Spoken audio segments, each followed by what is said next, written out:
മറ്റുള്ളവർ നമ്മെക്കുറിച്ച് എന്ത് പറയുന്നു എന്നതിൽ വലിയ അർത്ഥങ്ങളുണ്ടോ? അയ്യോ, അവരെന്നാണ് പറയുന്നത്, ഇവരെന്നെക്കുറിച്ച് എന്ത് ചിന്തിക്കുന്നു? നമുക്ക് നമ്മെക്കുറിച്ചൊരു ധാരണ ഉണ്ടാകണം. നമ്മുടെ കപ്പാസിറ്റി എന്താണ്? നമ്മെക്കൊണ്ട് എന്ത് ചെയ്യുവാൻ കഴിയും?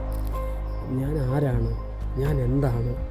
എനിക്ക് എന്താണ് ഈ ലോകത്തിൽ ചെയ്യുവാൻ പറ്റുന്നത്? എൻ്റെ കുടുംബത്തിന് വേണ്ടി എനിക്ക് എന്ത് ചെയ്യുവാൻ കഴിയുന്നു? എൻ്റെ സ്നേഹിതന്മാർക്ക് വേണ്ടി എന്ത് ചെയ്യുവാൻ കഴിയുന്നു? എൻ്റെ സഹപ്രവർത്തകർക്ക് വേണ്ടി എന്ത് ചെയ്യുവാൻ കഴിയുന്നു എന്ന് നമുക്കൊന്ന് ചിന്തിക്കുവാൻ കഴിയാറുണ്ടോ? പലപ്പോഴും ചിലർ പറയാറുണ്ടല്ലോ, 60 വർഷം, 80 വർഷം, 100 വർഷം അദ്ദേഹം ജീവിച്ചിരുന്നു.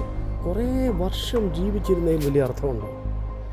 ഈ ജീവിച്ചിരുന്നിടത്തോളം കാലം നാം മറ്റുള്ളവർക്ക് വേണ്ടി, നമുക്ക് വേണ്ടി, നമ്മുടെ സ്നേഹിതന്മാർക്ക് വേണ്ടി, നമ്മെ ആശ്രയിക്കുന്നവർക്ക് വേണ്ടി എന്ത് ചെയ്തു എന്നതിലാണ് കാര്യം. അതല്ലാതെ കുറേ വർഷം ജീവിച്ചിരിക്കുന്നു, മറ്റുള്ളവർ നമ്മെക്കുറിച്ച് എന്താണ് ചിന്തിക്കുന്നത്, അതിലൊക്കെ പ്രത്യേകിച്ച് അർത്ഥങ്ങളുണ്ടോ? അറിയില്ല. ഹൃദയം